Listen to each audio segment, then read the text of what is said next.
Hello everyone.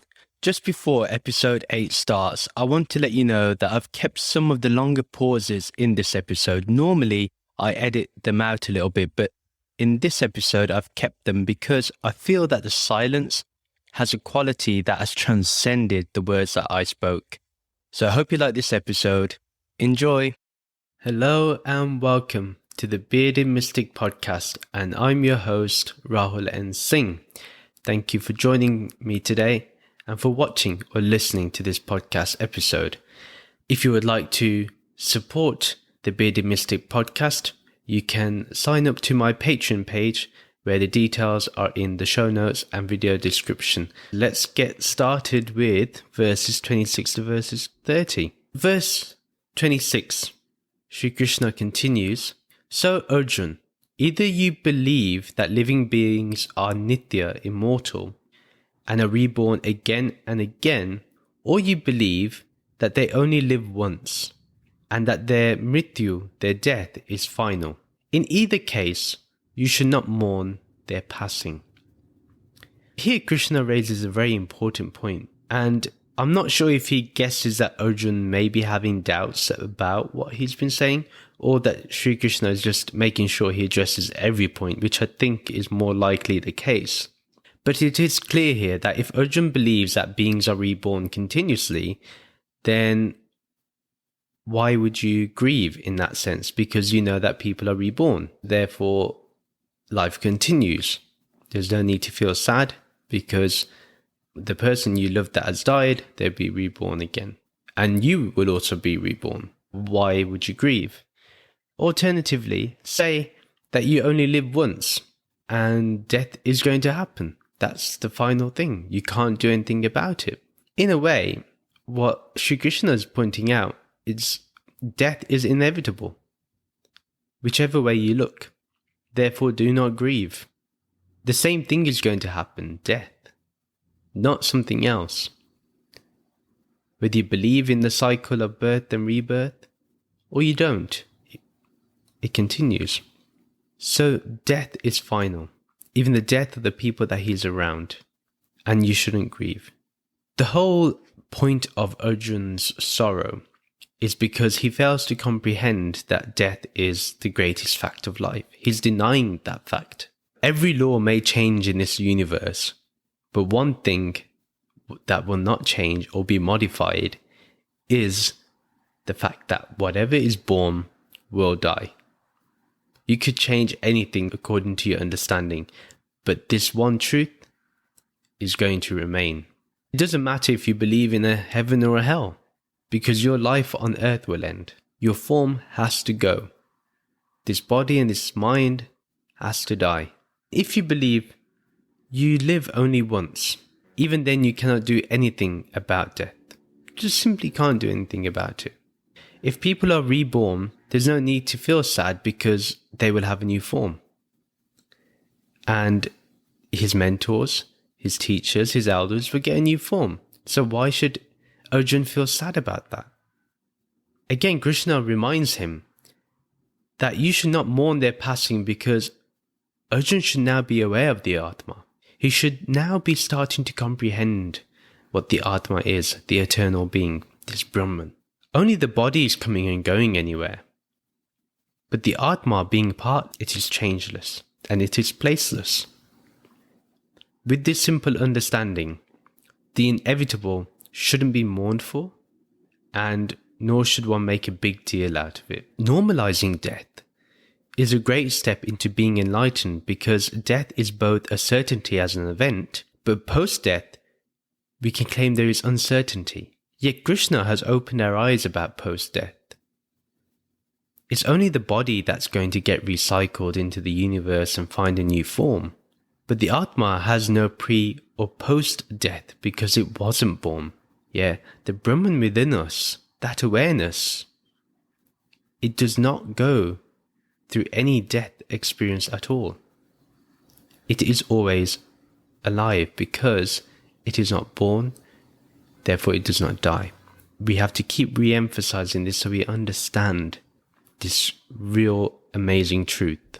And we'll move to verse 27. Whoever is Janma, born within matter, will experience mrityu, the death of their deha, and the supposedly dead will always be reborn again. This process is inevitable, so you should never lament about it. As expressed with the previous verses, anyone born with atoms of the 5 elements is going to experience the death of their body, their deha, and the apparently dead will always be reborn. In a way, there is never an old body. There is always a new body, a recycled body. We can never say something is truly old because everything is being renewed. So energy is always being transferred, and that is the same with the body. That is a truth we cannot escape for the body and the mind, for this transactional reality. What seems to be death will always get a new lease of life. Therefore, why would we be sad? Why would we be upset? Because someone will be experiencing life again with new fresh eyes, with a new fresh mind. Everyone will experience death. Everyone that's got a body will go through death. And it doesn't matter who you are. Nobody has escaped that law. Whether it's Krishna himself, whether it's Lord Ramji, whether it's Guru Nanak Ji, whether it's Buddha, nobody has escaped this from happening to them. Even they have had to go. Avatars have had to go. One knows that Arjuna realizes that death is inevitable. I think he knows this. His argument really is no one should have a premature death. This is what he's more concerned about. He's more concerned that people should be given the chance to live a bit more. How can he say that that is better? How can he say they're going to die a premature death? Can he stop them from getting a heart attack in the next second, even before they raise their swords? He can't guarantee those things. But this is what he's upset about. He believes that everyone should be given the chance to live a bit more. And therefore there should not be this war. But how does he know that even if they win the war, the other side, how does he know that the teachers and the gurus and the mentors and the elders are going to be happy after? Or what if they face suffering after? Therefore, is giving them more life a good thing? Is it a more righteous thing or a less righteous thing? Therefore, the question is it better to die in this battle? Or is it better to live long enough to experience suffering? And this reminded me of an amazing quote from The Dark Knight, that either you die a hero or you live long enough to see yourself become the villain. And this is what can happen. Therefore, no one dies a premature death, actually, because we don't know what tomorrow will bring. We may say, they went before their time, gone too soon. I've used those phrases too, but now I think about it, I am doing an injustice to what their life could have been afterwards. That I perceive if they lived a bit longer, it would have been better. But how do I know it's going to be better? It's all guesswork. We can't guess those things. Therefore, it's unrealistic. We're not living with reality. Time doesn't favor the body. We have to understand that, especially when it grows older. We know it slows down. We know that it isn't as fresh and young as before. It starts getting weaker. The nature of the body is to age. It's something we can't escape. Think about it. If you compare human life compared to the oceans, just this earth, the mountains of this earth, we're just like a blip, a little flash in the time span of the earth itself. Now, when you think about it compared to the universe, we're a non-existent flash and a blip. If you look at the time scale, what is 70, 80 years compared to eternity, or billions of years? Nothing. So what are we getting sad about? We're getting sad about a blip? It's crazy when you think about it. So Krishna establishes here that there is nothing that Arjuna can do about this process. Yeah. So his sorrow is useless. This process is inevitable. So you should never lament about it.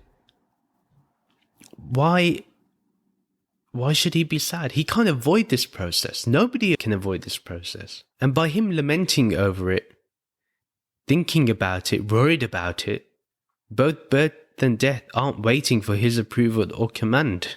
Life does as it pleases. So even if Arjuna feels like he needs to think about it, he needs to worry about it, it's not going to stop death from happening. He cannot change this process, no matter how much he tries. And Krishna doesn't give a chance to Arjuna to think that he can grieve. If you think about it, he's not giving the possibility. Because if people are reborn, then death is merely a simple event that happens. And that's the way to view it. And if you only live once, you will die and nothing can be done about that. It's the end. So it's better to embrace. And both scenarios just contain that one fundamental fact, that death is going to happen. So we really need to understand that it is an inevitable process. Death is always a tough thing to talk about, to be open about, because we have real raw emotions when it comes to death, especially when we lose people we love. And we can't ignore those emotions either. But it just shows that, yes, we need to be emotional and show our emotions. It's important. We need to let the body and the mind address those things. But at the same time, let us remind ourselves of what is true within us, this Brahman, this inner dweller that is eternal, that is indestructible. This is our true self. And that was a true self in the other person too. There's only one true self. So why do I grieve?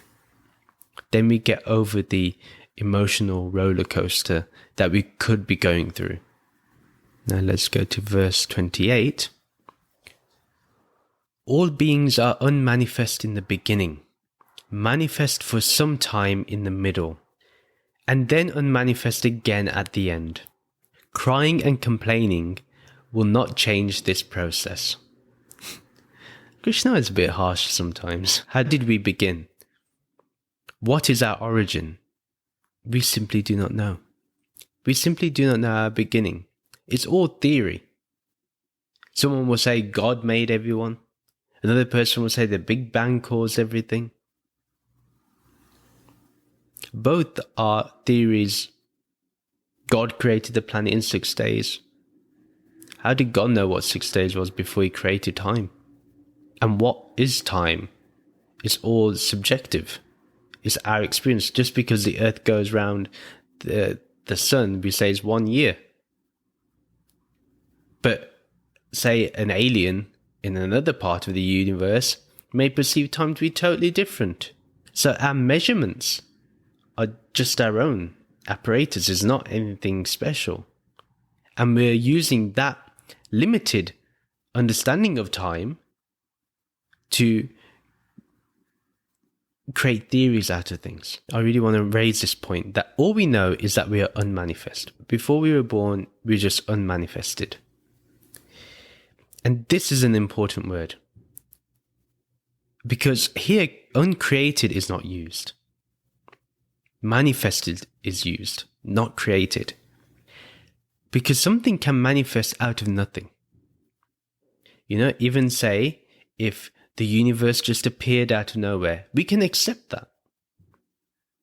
Say the Big Bang occurred, and an existence just manifested itself through a process. That means that it can manifest forms, it can manifest atoms, but whatever that manifestation is right now, prior to that, we do not know what it was, how it came to be. The thing is, if we say we were created, then we need a creator.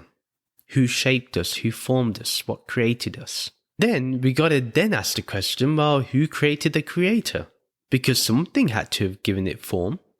Osho says this, that if you can accept by principle that existence can appear out of nothing and it can manifest itself, then why do you need a God? Why do you need a creator? I can accept this logically. You simply don't need to have a creator. There's no need for a creator. Because it eventually just gets really messy. Because then you have to prove the existence of a creator. Our sages, they've never believed that Brahman was the creator. They've always understood that Brahman is, that's it. Whether manifest or unmanifest, Brahman is. It's that consciousness that does not change. So all we know is that for a short period, a blip on this pale blue dot in the universe, we are born, we manifest, and we live our life. And then following from that, we will die and become unmanifest again. We just simply don't know what happens after. So we just are unmanifested. That much, our own awareness tells us this, that we become unmanifest. Have you ever come across someone who died again afterwards? Did they manifest in another form? Did you see that form again? No. Gurus have died and they've not been able to manifest themselves. We know that something is before or after life on this planet, but until we understand this unmanifest state, in the manifested state, it will seem that there is death forever. Or there's a continuous process of being born and then dying, being born and then dying. We know there is something, we have an awareness that tells us there is something before birth and death, and after death, there's an unmanifest state. What is that unmanifest state? What is it? This is the whole point of inquiry into spirituality. Say when someone dies, has anyone said to you they saw the soul travel out of that person? It's just stories. Nobody watches the soul disappear.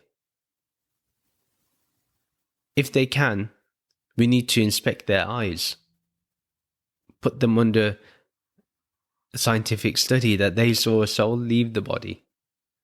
Have they ever seen the Jeev travel? No. Nobody sees it. Therefore, we simply just do not know about what happens at the time of death. We just do not know. And we should be comfortable with this, not knowing. And life will always flow in between birth and death. This is why it's important to attain spiritual freedom, to attain bliss, to attain liberation, while we can see the known, the light. Otherwise, when the lights turn off again, figuratively speaking, who knows what is in the unknown?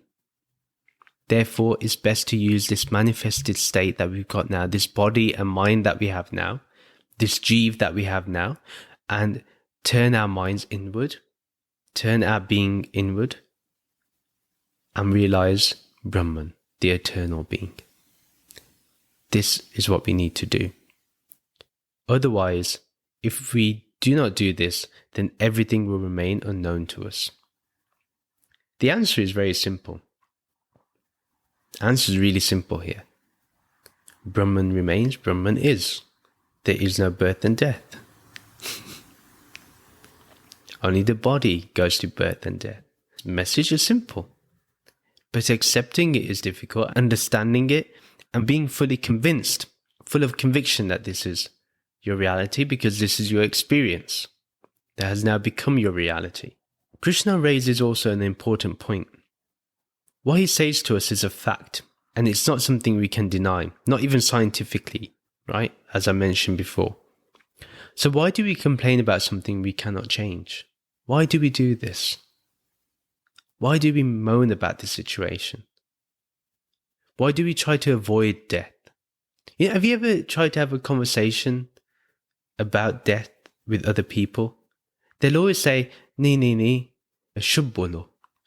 Yeah, shubh bolo meaning speak auspicious things, speak good things. When is death inauspicious? Who told us that death is inauspicious? Whoever it was is wrong. Death deserves to be celebrated. Why? because you've gone back into the unmanifest state. If this is your reality, and if you believe you'll be manifested again, brilliant. More reason to celebrate. You're going to be getting a new, fresh body. Celebrate. This is how we need to be. So why do we complain about this process? Because one, we fear the unknown, as I mentioned. And second, we have too many problems to solve in this lifetime itself. Third, who will look after my loved ones? We constantly feel this fear. When I die, who's going to look after my wealth, my business, my job? Who's going to be able to do those things? Just think about it. Many people have died thinking the same thing. Life continued. We're still okay.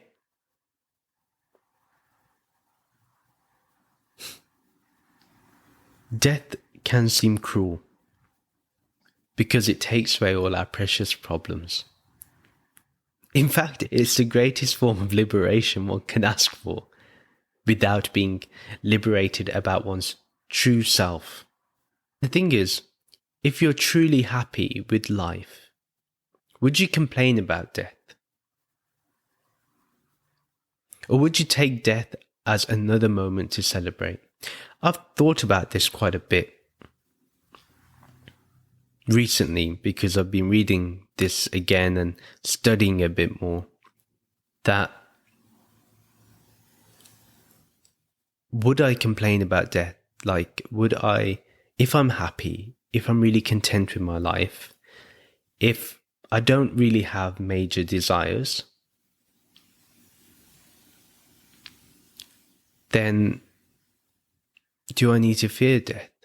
And it's been something, I have gone through a process where I didn't used to fear death. Then I started fearing death after losing my guru.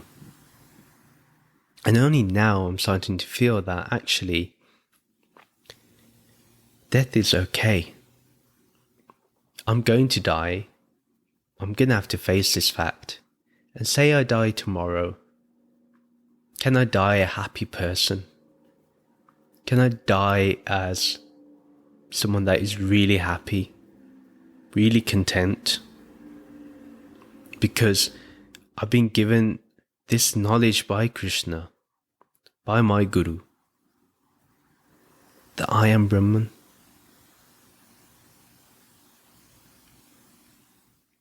Then I definitely want my life to be celebrated. Like when I die, I want people to celebrate. Because I've realized I cannot die.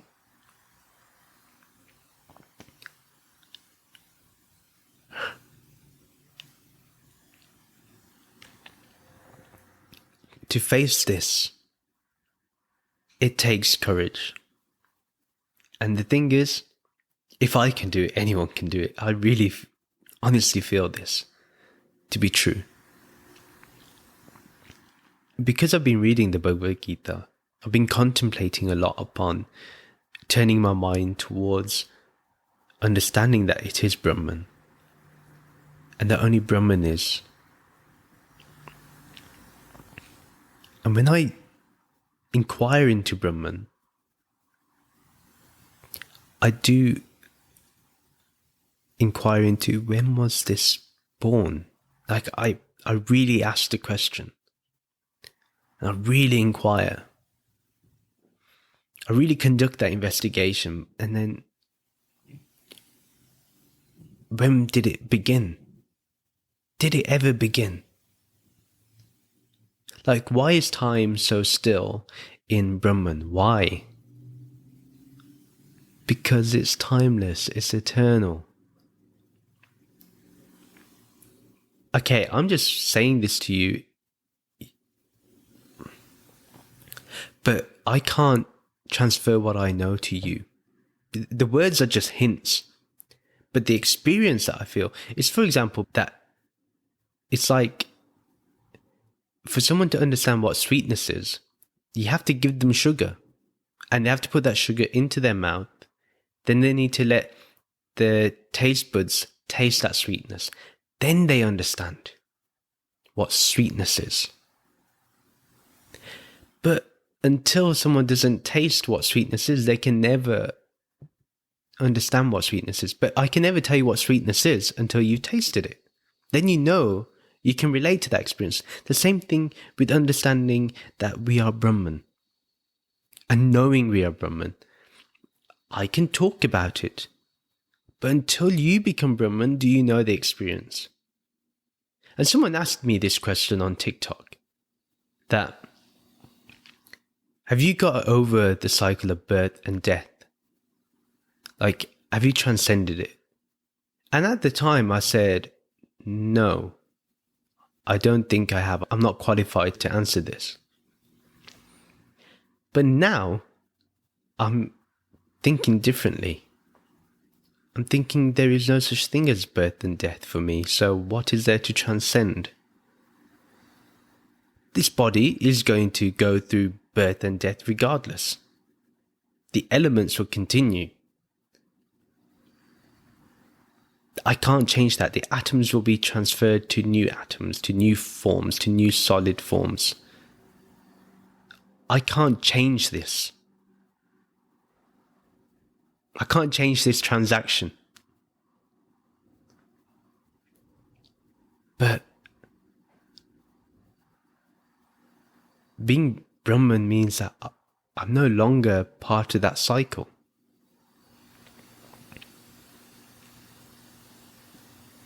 Yeah. Well, okay. So let's continue. Ignorance of the truth, ignorance of our internal, eternal happiness. So yeah, our internal, eternal happiness of this Brahman is the reason why we complain about death occurring, or life seems to be bad. It's because we're ignorant of this internal, eternal happiness. Otherwise, we wouldn't complain about death. We wouldn't complain about life. Like, what is there to complain about? And I thought about this, that if I was in poverty, would I still complain after knowing Brahman? I don't think I can. I don't think I can. I can blame circumstances, but I can't blame Brahman. And I actually wouldn't reject the experience because it's happening. What is there for me to reject? I can't pretend I'm not in poverty. I have to embrace it. So why would I run away from these things? Why would I look at something as being bad? It's my subjective opinion that something is bad. But who knows that if I was in wealth at that time, that I possibly would go through some issues. Or maybe it's just better not to label oneself as being in poverty or being rich. I don't know. And then because we go through these situations and experiences, we then question things like, why was I born? And then we blame our parents, adding another problem to our already problem-filled life. That why was I born? Why did my parents give me birth? Why did I come into this world if I'm just going to suffer? Or if I'm just going to die, why give birth to me? But you're missing the point of life.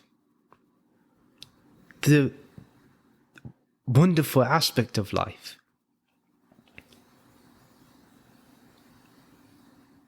It is a blessing to be able to experience all this.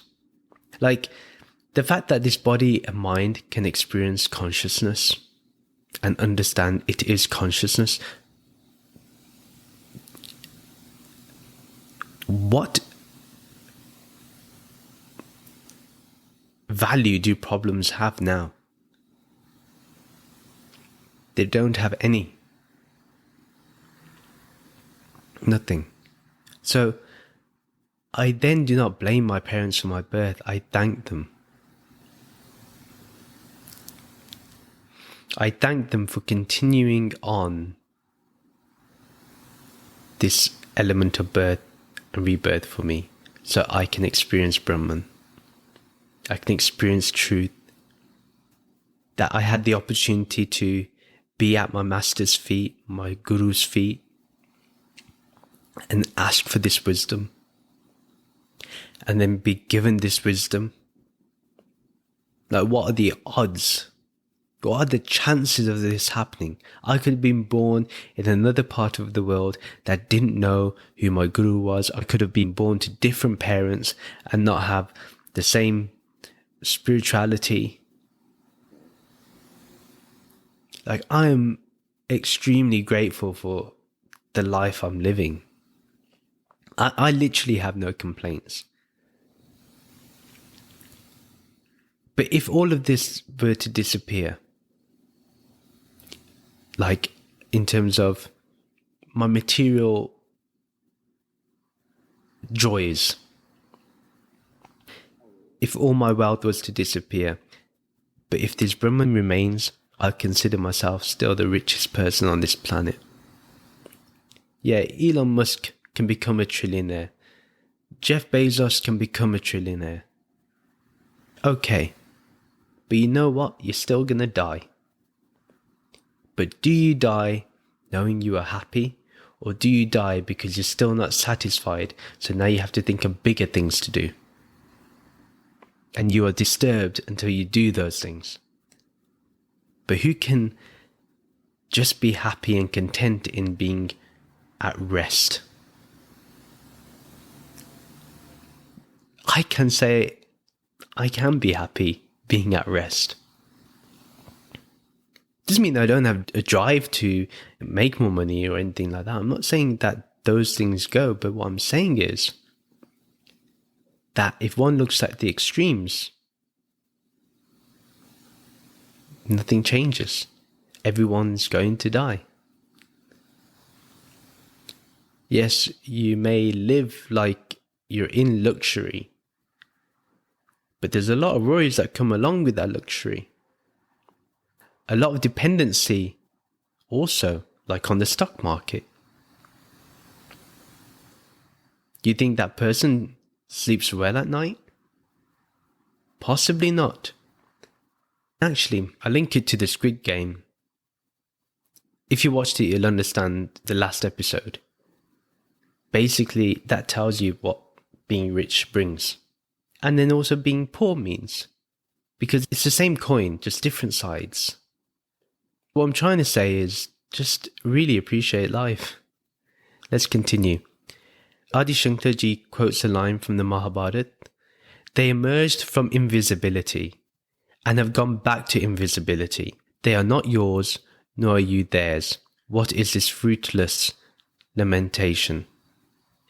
So even here we see that this knowledge is not unknown in this great epic, because remember the Bhagavad Gita is part of the Mahabharata, and that it's not being mentioned for the first time. That this knowledge is known, this wisdom is known. It's not new for anybody in the epic. And therefore, if you've been reading the Mahabharata, this is not new knowledge for you either. You should know this. Yeah? Verse 29. Some people perceive this as amazing. Some proclaim that this is amazing. Others hear about how amazing this is, but even after hearing about this process, it remains a mystery to them. What is Shri Krishna talking about here? Adi Shankaraji mentions how this atma, this true self, this Brahman, is impossible to understand and interpret. Okay? It's impossible for you to interpret it. It's impossible for you to understand it. And, for example, he uses moving from the thought that we are an individual soul to understanding that it is Brahman and has no other, there's no two. It's not easy for everyone to comprehend. So it's more or less impossible, it seems, to have this understanding that one is Brahman. Therefore, we shouldn't feel bad if we do not understand. And because Arjuna struggled, we see his struggle.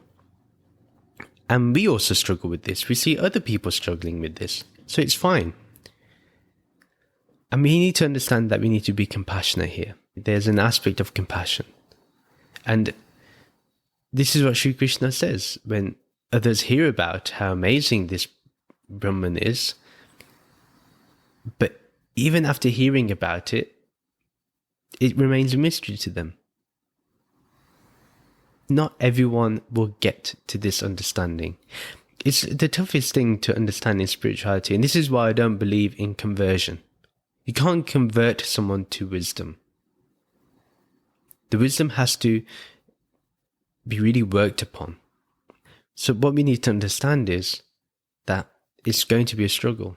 Only a few ever get it. They say this, that it's a rare one that truly understands this formless, this Brahman. Just a rare one. 1 in a million maybe. This is because we do not put enough effort in.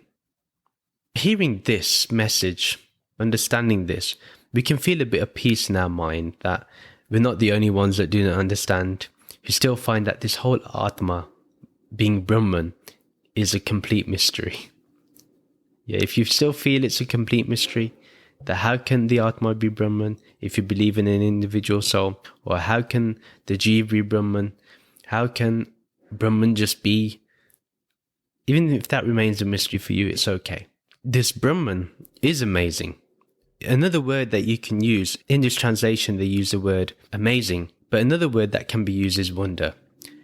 Because wonder has, I feel, a more of a special quality. Because when you look at something in wonder, you actually open doors to more deeper and creative thoughts. And you see the world, you see everything with fresh eyes, with new intentions, and with new thoughts, and with silence in the background that is always fresh in you. This is the power of something perceived in wonder. Now imagine if you see this Brahman with wonder. Because after studying with the teacher, after gaining that understanding of the tattva, of the truth, once you get to the truth, the whole walls of ignorance will come crumbling down. Maybe not crashing down, it will crumble down. It like water splashing against the rocks and erodes the rocks, like that. When we study with the teacher, when we study the scripture, when we study these beautiful lines of the Gita, we can watch the walls of ignorance crumble down, erode away. This is the power of knowing Brahman. That knowledge of Brahman will bring that ignorance to dissolve away. And what is it ignorant of? Its true self. That's where the ignorance is. Perceiving this, one can see the Atma, the Brahman, in everything, and can see it as one's own self. Yeah, there's no difference. Everything is me, and I am everything. This I is Brahman alone. This has to be the understanding, not Rahul, or whatever your name is. This I is Brahman. Remember, always, we're not this body and mind. It's unreal, it's mithya. But Brahman is real. Because Brahman is Sat. Brahman does not change. Brahman does not modify itself. And because the inner dweller within me is Brahman, the inner dweller within everything I see, within all matter, is Brahman. Even an atom is Brahman. So once this Atma is known, then we speak of its wonder. We express how amazing it is. We give talks about it. We try to describe with the limited vocabulary that we have about what Brahman is. About how this is the real self, how this is the true self. Someone being able to talk about this Atma or this Brahman is a Herculean task. It is difficult because how can words ever describe the feeling of understanding this tattva that we always were? This Brahman was always me, but I couldn't see it. How can one explain this, express it? Is again going back to that example of tasting. What is sweetness? It's only until we put the sugar in our mouth and we taste it can we describe that sweetness and have a shared experience. This is what happens when a knower of Brahman will meet another knower of Brahman. It's not about comparing. Osho once gave a very beautiful story about two masters that had to go and meet each other. It was known that one master was going to meet the other master. And the disciples on each master's side were like, we can't wait for our master to show the other one how great his knowledge is. We can't wait. When the day came for the masters to meet, they sat down. The disciples were anticipating a great debate, and all that transpired in that event was silence. They didn't speak, they just smiled at each other. And then they got up and left. A disciple asked the master that, why didn't you debate him? You know more than him. You are our master. And the master said, once you recognize the other person has the same reality as you, and the other person recognizes it in you, there's nothing left but to smile. There's no need for debate. I find that to be such a beautiful story. Because often we have people that like to say that their guru is better. They have the one Satguru. Everyone says this. Every group you go and look at, they'll say they have the Satguru of the time. And that could be true. That may well be true. But I doubt that the Satgurus in each of those organizations will say that the other person is not a Satguru. I doubt it. They will give the same respect because the Tattva they know, the Brahman they know, is the same Brahman that the other person knows. Brahman does not change according to person. Brahman is the same. Now that I see this Brahman, how can I give a form to this which remains formless? How can I name this when this drops all names when experienced? Although we name Brahman, but when you experience Brahman, you cannot say Brahman. The other day I saw a TikTok video of someone that said that, why would someone chant Aham Brahmasmi, I am Brahman, I am Brahman? If they are Brahman, why do they need to remind themselves of being Brahman? One, let's not ridicule the practice. Someone is saying it maybe with the absolute awareness that they are Brahman, that they are the ultimate reality, and they are experiencing this ultimate reality. The other thing can be that they have no other words. There's no need for any other words. Therefore, Aham Brahmasmi is the best word to use. But they may know internally that even though the words coming out of their mouth is Aham Brahmasmi, but the experience is not limited to those words. It's beyond those words. So making an assumption about someone who is meditating and contemplating on Brahman, on Aham Brahmasmi, is a very foolish thing to do. It shows the ignorance of the other person. Everyone knows that once you experience Brahman, you can't give a form to it and you can't give a name to it. But to talk about it, to express it, we say Brahman. Or we say to make others understand, I am Brahman, Aham Brahmasmi.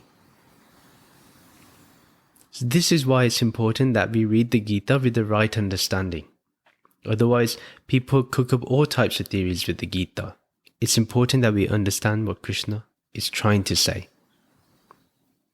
We use people like Adi Shankaraji to get the correct understanding.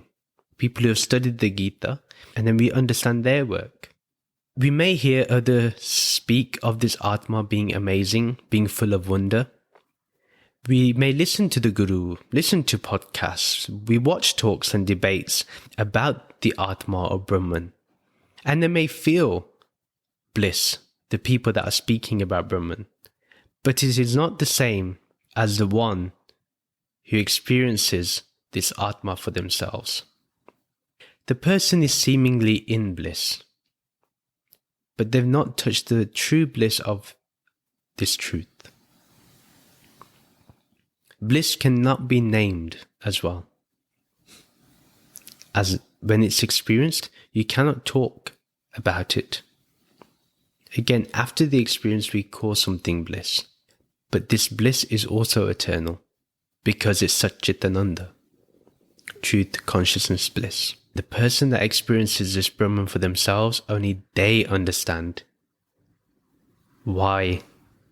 Only they understand that experience, that reality. The thing is, someone may hear this wisdom and this knowledge, but they still do not realize it. They still do not understand it. Despite the message being simple, they still cannot grasp what it is because, as Adi Shankaraji points out in the beginning, not everyone can comprehend it. It's very difficult. It's nearly impossible because we're not using our senses. This is the challenge. Swami Dayananda wonderfully explains that understanding Atma or understanding Brahman is just like a subtle joke when it's not understood. Just like that, people do not understand Brahman at all. Just like a subtle joke is not understood, people do not understand what Brahman is. Very simple. The issue is, people cannot grasp Brahman appearing as the Jeev, the bondage for the Jeev, and then liberation from being bound to this cycle of births and deaths, moksha and mukti. But frankly, this whole thing is a big cosmic joke. I really like what Swami Dayananda ji has said. This is so true that when you look at the whole cycle of birth and death, it is a massive joke. Once you see the whole picture, and the joke of how serious we take this transactional reality, we say openly that this is mithya, this is all an illusion, yet we take it so seriously. You cannot help but laugh. And it's not just any laugh, it's like a belly laugh. It's that type of laugh when you truly understand that there is only the Atma, and I was under this delusion that I'm going to die. The real awareness within me, the true self, cannot die. So obviously we will laugh when we understand the false notions about ourselves. When we're studying the Bhagavad Gita, it may be serious in the beginning, but in the end, you will only be laughing. Why? Because you understand you're a Brahman. Very simple. And you will laugh at the years of study of scriptures that you did, or the time you spent with your teacher, your master, your guru. You would think that, oh, I didn't need to spend that much time to understand this, and you'll laugh about it. But if you didn't do that study with the master, with the guru, with the scripture, if you didn't have that seriousness, you wouldn't be able to be laughing right now. So understand that, yes, you can be serious, but do it with a smile. Do it with the aspect of wonder. And you will always be smiling. And you will always be learning and also enhancing your creative insight. So be happy and study the Gita. Don't be upset. Don't read it to console yourself. Read it to realize yourself. When you realize all this, you're going to finally realize that you have always been the joke. Brahman is the joke. That's what it is, Brahman. The understanding that the ultimate reality only is. And all these events you've gone through in your life that you took so seriously, that you were so anxious about. Sometimes you were so joyful then unhappy, and you went through these yo-yo of emotions and feelings and thoughts, that eventually it all leads to I am Brahman. And that none of that is really happening, and it's all just a blip on the pale blue dot in the universe. That's merely our existence. If you understand or you do not understand, if you know you're a Brahman or you do not know you're a Brahman, just see everything as a joke. Once you know that life is going to go, that death is going to happen, and you know it for certain, then you will be happy. At least attempt to be happy. When you see the wondrous aspect of life, you can't help but be happy. Yes, the body has to go through pain and affliction and disease. It's true. But we carry on. Many may enter the path, and many may leave without understanding anything. This is what Shri Krishna is saying. Many will hear it, but they will not understand it. They will still grieve. They get lost in other matters. I've seen this in spiritual people. At one time, they were fully in love with their teacher, with their guru. And in a couple of years, they may come across a bad experience or something happens. Or they get attracted to the more admin side. And then they see things that they do not like. And they let go of the guru and the organization. But why did you let go of the teaching? The teaching may still be right according to the scriptures. Yet the person may have done some irresponsible things. But why let go of the understanding?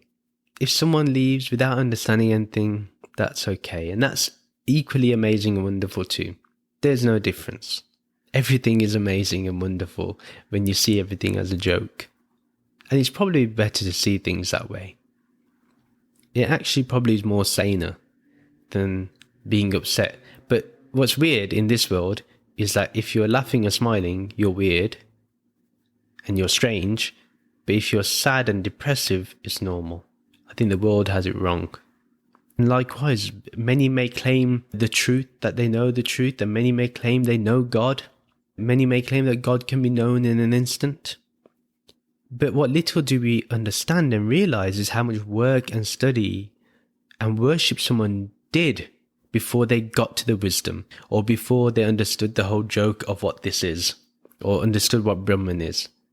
We need to acknowledge that a lot of work is done before we get to understand this. And don't just say, I understood it instantaneously, because that's giving people the wrong idea. You know, a lot of people that also claim this idea in Neo-Advaita, that there's no one to experience anything, there's no one here giving this talk, although there's physically someone giving the talk. There's no one here to be liberated, there's no one here to read the scripture, there's no ego. Although on the fundamental level they may be right, but at the same time, they want you to pay to attend their seminar or their talk. They want you to pay for their new book they published. That's real. They never say, do not buy the book that does not exist. This is why it's very important that we understand the transactional reality and that we understand the ultimate reality. Adi Shankaraji says further in his commentary, the meaning is, he who sees the self is like a wonder. He who speaks of it and he who hears of it is indeed rare among many thousands. Therefore, the idea is that the self is difficult to understand. So just re-emphasizing this, that it's difficult to understand, and that only a rare one truly gets it, truly understands it. Many people may claim, and you need to be alert of such people, because if they aren't willing to have you inquire into their experience or understanding, then they are more blind than the one who doesn't know anything about the Atma or Brahman at all. They are more blind, in my opinion. If they are not willing to have you inquire into their reality that they've experienced, or Brahman that they've experienced, and they say they've experienced and know, they're more blind than someone who doesn't know, because they've gone into the false notion that they know. If you truly ask someone when they say, oh yeah, I've realized God, if you truly ask them, you'll know they've experienced nothing. If you really inquire. But how do you know how to do the real inquiry? Is by understanding what Brahman is first yourself. But secondly, say you do not know Brahman. At least read the scriptures so you can then know what points to ask the person.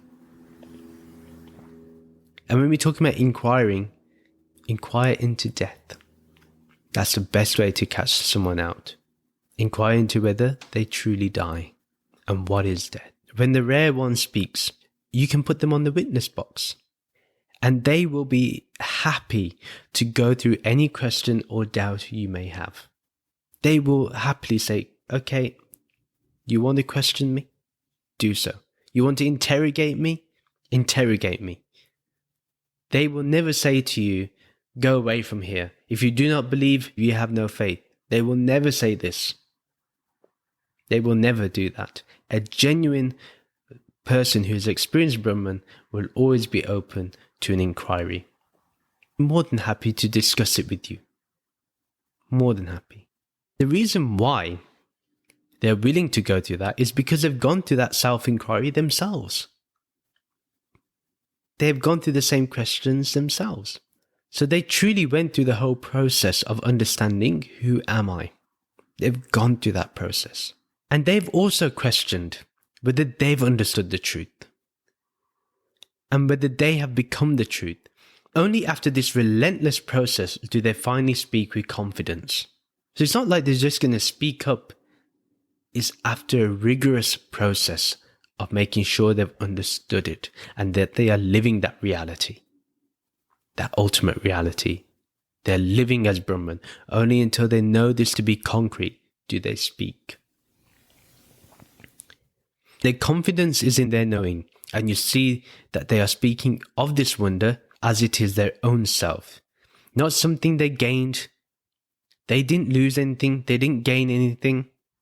They found what was always there, always here, fresh and new, and it is always complete, purna, full. They followed what thought is, because this is the biggest game that we have to play. Try to think, where did thought appear from? And where does thought lead us? Who is conscious of the thought? They travel with that thought, that rare one. They travel with the thought to see that it does not have an origin, and that then they see that thought just dissolves away and passes by like a cloud passing by in the blue sky. You can try this at home, right now. Everyone can do it. They can travel with the thought. Then the question begins, well, where does consciousness begin? Where does awareness begin? Because it was awareness that was aware of the thought. So where does this awareness begin? Where does it end? And you'll find that this consciousness always remains, and it doesn't depend on whether you experience it or not, because you are it. This is your reality. Verse 30, O Arjuna, the Dehi within the Deha of all beings cannot be harmed in any way. Therefore, you should not grieve for the passing on of any being. This sums up the whole teaching behind why one should not grieve. What Krishna has done here is gone through everything, summarized everything here. That is that this inner dweller, this immortal being that is within the body of all beings, the Dehi within the Deha of all beings, cannot be harmed, it cannot be destroyed, and it just does not die. Yeah, we can embrace this now as our reality. This has to be understood as Adi Shankaraji guides us from the standpoint of the supreme reality from Brahman, that there is no occasion for any sorrow or delusion. So we have to see it from the standpoint of Brahman. Whenever you look at something, see it from that standpoint of the supreme self, of the ultimate reality. Then see everything. And you'll see there, from that moment, that there's no need to be in sorrow and there's no delusion. You see things as they are, as they present themselves. In Arjuna's case, all his mentors, his elders, his teachers, he shouldn't grieve for them passing on, because Arjuna has now been given the knowledge of the Dehi, the immortal self, Brahman, the inner dweller that is always alive, that does not expire, that does not get created, it is always there. Since this Dehi cannot be harmed in any way, why should Arjuna feel grief? There is no reason for him to be sad anymore, because Krishna is making sure that Arjuna and the likes of me and you truly understand this message. Because if we do not understand this message now, when will we understand it? When will we understand that these dehas, they may pass on, but the dehi, the inner dweller, remains? When will we understand this? When will we understand that Brahman remains even though the bodies come and go? Why do we need to suffer? Why do we need to feel sorrow? Krishna explained in an earlier verse how this atma, this inner dweller, does not feel pain or pleasure. It doesn't feel cold or heat. It does not feel contentment or suffering, because all these are fleeting experiences of the body and mind. The ultimate reality itself is not born, nor does it die. It's self-existent. Therefore, it cannot be harmed, and it doesn't depend upon anything for its existence. Brahman does not feel that suffering. The body will feel the suffering. It doesn't need your personal awareness to be aware of it. Awareness is simply aware of it. There's no personal awareness. Even from the viewpoint of this transactional reality, why do we even grieve when we know that death is inevitable? No disease can ever bring affliction to the self, the ultimate reality. It can only bring harm or affliction to the body, which is subject to birth, death, and decay. Krishna has really exhausted this topic and ensured that we cannot find a way to question his standpoint. He's covered his tracks, basically. He's ensured that we can, if we are willing to, understand deeply what has been said and what he has said and what he's pointed to. And that we can truly only experience the inner dweller if we're willing to understand it. And that we understand that we are this, and that everyone is this whether they know it or not. This body will come and go. That is its nature. Nothing can be done about it. Remember also that these teachings are given because Arjuna asked to be relieved from suffering. He wanted to overcome delusion. He wanted discernment. So Krishna is giving him this, and at the same time, here and there reminding him of the task he needs to do, which is to fight this war. Fight this battle. These verses have made us understand a few fundamental things. That one, we are Brahman, and that we need to establish ourselves in this understanding and make it an experience. From that experience, make it our reality.